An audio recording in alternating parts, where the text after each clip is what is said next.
As I continued through college, I really enjoyed physics classes. The reason I liked it so much is because I could have some arbitrary question, and then there's a whole process that helps me arrive at the answer to that. So as I started taking more science courses too, I realized just how curious I was about outer space, and eventually that's what I ended up spending many years of my life studying.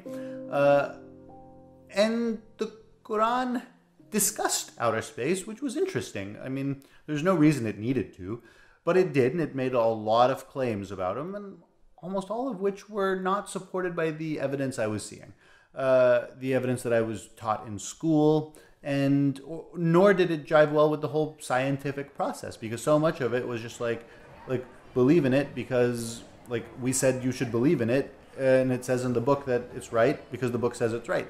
And so that isn't the research process I learned. And as I pursued my education further, that didn't settle as well with me either. The Quran talks about the earth being the center of the universe, and I mean, it's pretty clear that that's not the case. And it led me to question the religion even more. And so if one aspect of this self-proclaimed perfect religion is flawed, then what does it say about everything else? I also had older sisters. They're really inspiring, motivating. They would always encourage me to do well in school and all those things. And I mean, they led by example also. And as I was studying the religion more, I realized that they're kind of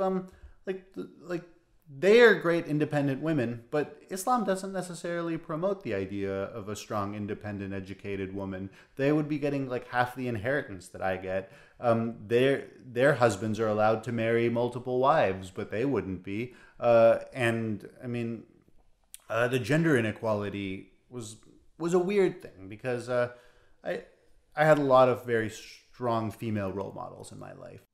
That also started just adding to my questioning, until eventually one day it all kind of broke. And it all kind of broke with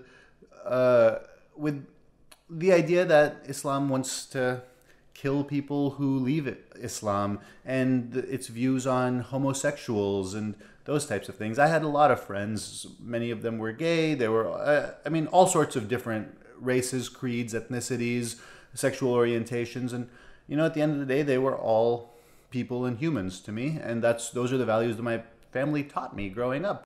They taught me what it's like to love someone unconditionally. And they've, on multiple occasions, made it crystal clear to me that that's the type of love that they have for me, and that's the type of love I've learned.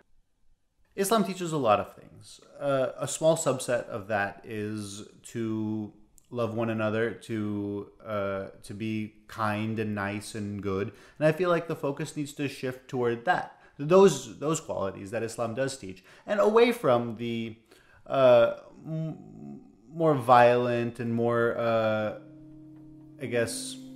hateful things. I want people to see that, hey, look, I'm a person, a human, who is getting on just fine. The lack of religion doesn't affect my day-to-day life. I can still love my wife, I can still love my family, I still am able to do this, and I hope that's inspiring, because I know I'm more fortunate than a lot of people, but there's hope. There are people, Muslims, non-Muslims alike, who will still love you for who you are.